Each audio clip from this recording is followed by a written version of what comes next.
Let's be real. When was the last time you put off going to the doctor? Maybe you said, I'm too busy, or it'll heal on its own. Or my personal favorite, I don't even know which doctor to go to. We've all been there. Booking a doctor's appointment can feel really daunting. But there's not really an excuse anymore, thanks to ZocDoc. ZocDoc is a free app and website where you can search and compare high-quality in-network doctors and click to instantly book an appointment. Most bookings happen within 24 to 72 hours, and you can even sometimes get same-day visits. I know that if I ever needed this, it's exactly what I'd use. Stop putting off those doctor appointments and head to ZocDoc.com/Sportly to find and instantly book a top-rated doctor today. That's ZocDoc.com/Sportly. ZocDoc.com/Sportly.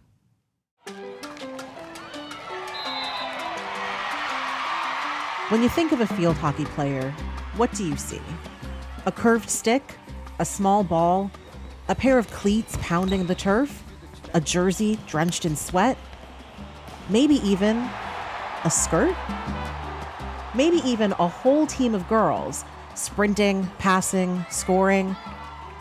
Chances are, if you're picturing a field hockey player in the United States, you're picturing a girl or a woman. And that's because in America, field hockey is a girl's game.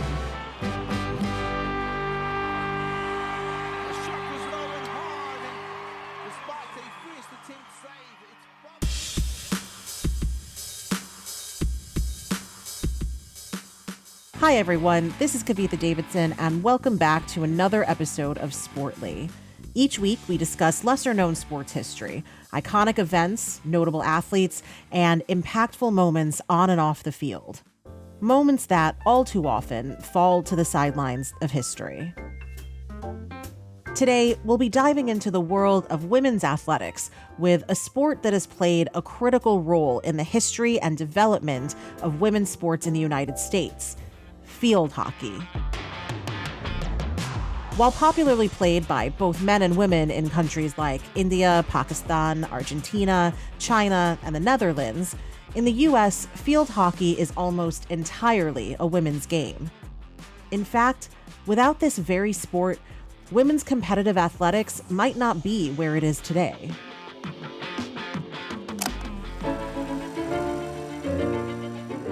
Thought to be one of the oldest team sports, field hockey officially originated in England in the early 19th century.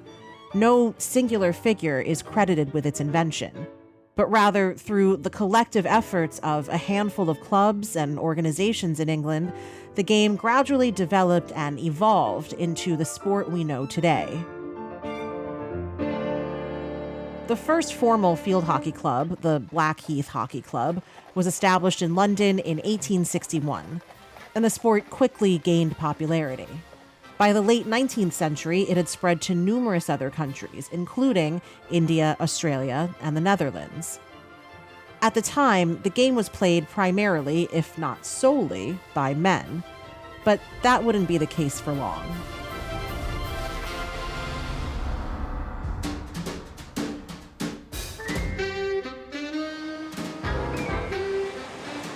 It's 1901. Constance Applebee steps off the boat onto American soil. A graduate of the British College of Physical Education, she's come from England to continue her education in athletics.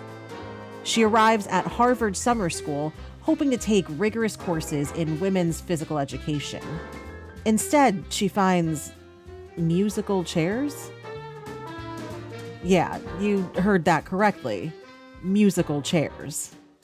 During this period, women's athletics are limited to games like drop the handkerchief. Anything more strenuous or competitive is too scandalous. Needless to say, in 1901, women are kept at the sidelines of sports. Constance is disappointed and, quite frankly, appalled. Musical chairs is a party game. It's not a sport. She sets out to introduce the women of Harvard to a real sport, a sport that she herself played and taught back in England: field hockey. With the reluctant permission of a professor, Constance stages a field hockey demonstration. One summer afternoon at Harvard Yard, Constance and a group of young women take the field with ice hockey sticks and an oversized baseball. But what they lack in equipment, they make up for in athleticism. Spectators are stunned. The women are running. They're swinging sticks. It looks almost like combat. The demonstration seems vulgar, scandalous. After all, the ideal woman at the time is genteel and frail. She's not a stick-wielding aggressor. From there on out, Constance is considered a radical by many at the university. As former U.S. Field Hockey Association President Sharon Taylor explains, in a Victorian era where parlor games and croquet were the acceptable types of activities for women, it was rare to see women running, let alone brandishing sticks in the pursuit of a little white ball. There's no doubt that Miss Applebee walked into a hornet's nest. At that time, the press was full of warnings to women about the negative effects of vigorous physical activity. And yet, others are impressed and intrigued. And soon, women's field hockey at Harvard begins to blossom. For Constance, this is just the beginning.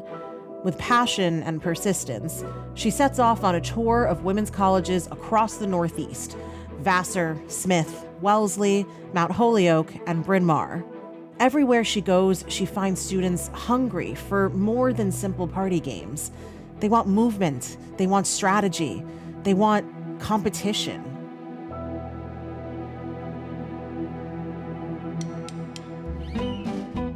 Constance's hard work soon pays off. With the support of female physical education directors, field hockey catches on quickly at each and every college that she visits. In 1904, 3 years after her arrival, Constance becomes the director of outdoor sports at Bryn Mawr. Her work goes beyond field hockey. She introduces sports like lacrosse, tennis, water polo, fencing, archery, and badminton. She even organizes 50 teams to play interclass competitive basketball. For 10 years, she also serves as the editor and publisher of Sportswoman, a magazine for female athletes and the first of its kind in the U.S. But Constance's true love is field hockey. Thanks to her, in just a few years, field hockey games have gone from small gym classes to intercollegiate varsity competitions. In 1922, she pushes the sport even further, forming the U.S. Field Hockey Association to lead and organize competition for women. On January 21, 1922, the first official meeting of the United States Field Hockey Association was held in Philadelphia, with 100 delegates from 15 states in attendance. It was unanimously accepted that the USFHA's mission was to further the growth and advancement of hockey with the intent of fielding a national team. As former women's athletic director at the University of Iowa, Christine Grant explains, Constance Applebee was an extraordinary woman. She had a passion for hockey, but more importantly, she had a vision for hockey. She was a strong proponent for nationally sanctioned intercollegiate athletics for women, and she recognized that hockey as a tool could challenge participants to become athletes and competitors and leaders. To Constance, field hockey wasn't simply a game. It was a form of women's empowerment. After all, how could women assert their independence if they couldn't overcome absurd Victorian standards of women's athletics? Sure, field hockey seems like a small step, but it's one that ultimately opened the door for a flood of women participating in sports. One way or another, Constance seemed to say, the barriers were coming down. Halliday presents, in the red corner, the undisputed, undefeated Weed Whacker Guy. Champion of hurling grass and pollen everywhere. And in the blue corner, the challenger, extra strength Halliday. Eye drops that work all day to prevent the release of histamines that cause itchy allergy eyes. And the winner by knockout is Halliday. Halliday, bring it on. After gaining an early foothold in women's colleges, elite girls' boarding schools, and clubs, U.S. women's field hockey began to grow. Despite the creation of the Men's Field Hockey Association of America in 1928, to this day, the sport remains heavily dominated by women. So the question remains, why? Well, despite the sport's early radical reputation, it generally did a good job of straddling the line of social acceptability. It's competitive, but not too competitive. Physical, but not too physical. Athletic, but stayed within the bounds of conventional femininity. At least they wore skirts, right? As a result, historically, field hockey was one of the few team sports considered appropriate for women, and so it became a predominantly women's sport. And this was even more so the case following the introduction of Title IX.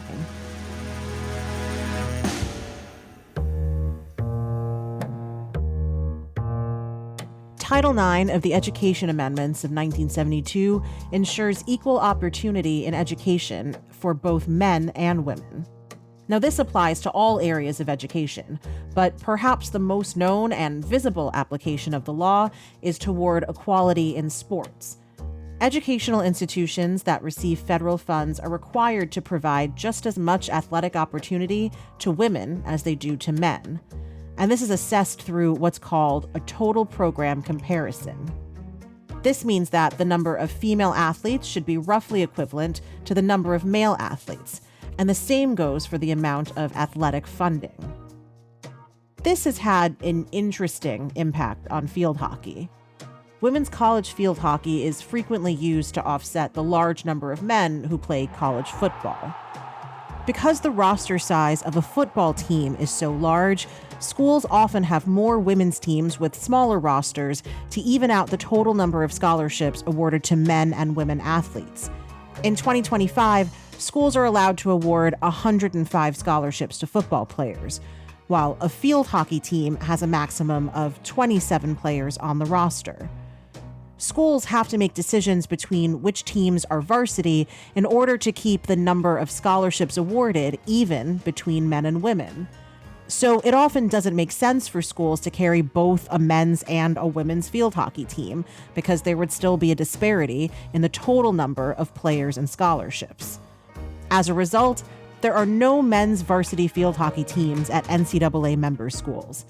And as it happens, women's field hockey holds a special place in NCAA history.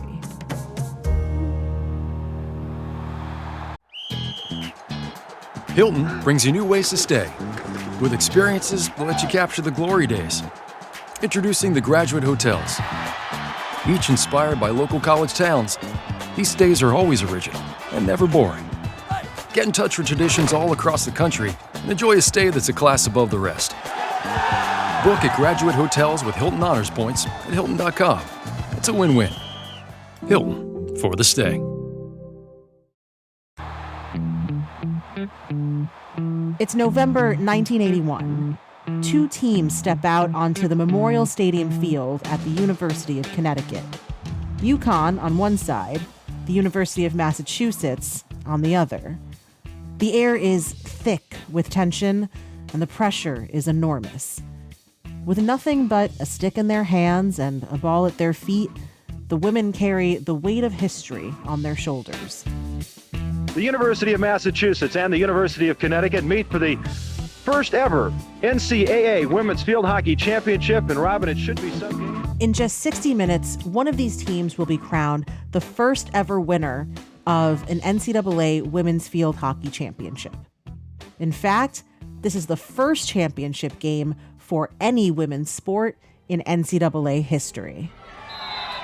The whistle blows, sticks fly, players rush across the field. The ball accelerates across the grass.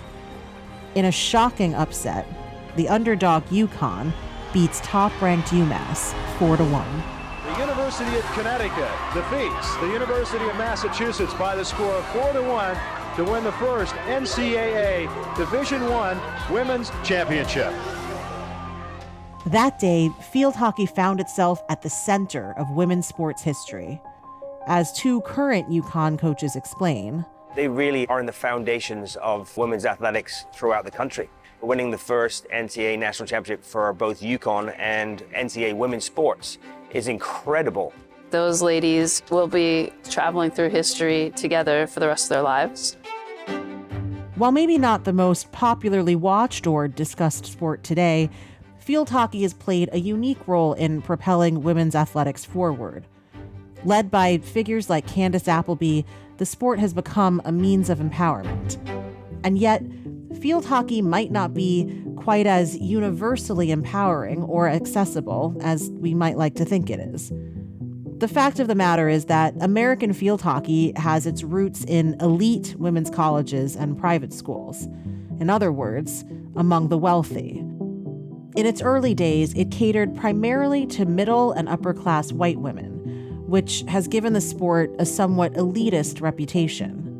Field hockey is considered the third most expensive sport in the country, between the cost of equipment, travel, and training, and all of that is a real barrier for a lot of people. Average annual costs are upwards of $2,000 a year for just one player. Now, imagine being a parent with 2 or 3 kids interested in field hockey. Do you have thousands of dollars to spare? Participation is often skewed along class and racial lines, and fewer people from marginalized communities take part in field hockey. Black girls and women make up less than 3% of field hockey players in the U.S. In the NCAA, this number is even lower, just over 1% in 2024. That very same year, Asian and Hispanic field hockey players remained similarly underrepresented, making up just 2 and 3% of NCAA field hockey rosters. White athletes, on the other hand, make up 80% of this population. So how can a sport considered by so many to be so empowering simultaneously be so exclusive? Unfortunately, this is not an uncommon American story. The history of women's rights in the U.S. is sadly full of moments of racial exclusion. The women's suffrage movement itself often cut out the voices of Black and brown women to advance its own agenda. But times are hopefully changing. And in a sport practiced by millions of diverse athletes across the globe, it seems that accessibility here is possible. Some have already set out to make this a reality. In North Carolina, UNC Business School students Nora El-Sayed and Valerie Orellana started a program called Evening Out the Playing Field. As a field hockey player and woman of color herself, Nora was very familiar with the sport's lack of representation. While she loved field hockey, she quickly discovered the 1 or 2 rule. On every team Nora played on, there were always just 1 or 2 Black players. Now, to Nora, this was unacceptable, so she set out to make a change. Evening Out the Playing Field is a free field hockey clinic for young women of color, and the program is centered around increasing inclusivity and representation in a white-dominated sport. As Nora told the UNC Chapel Hill newspaper, quote, "You see the sport mainly in higher-income communities. The equipment is comparatively expensive within sports. The clubs are white, the coaches are white. Field hockey is not really seen in communities of color. I thought that if we just bridged that gap, we'd see other players fall in love with this sport." At the program's first clinic in November of 2022, 30 children of color showed up to learn about field hockey. While many were hesitant at first, they soon got into it. After one clinic, one girl even emailed Nora to ask what field hockey sticks she recommends. With Evening Out the Playing Field, field hockey once again serves as a powerful mode of women's empowerment. But this time, the borders of that empowerment have expanded. So field hockey may still be a largely elite and white sport today, but that doesn't mean it has to remain that way tomorrow.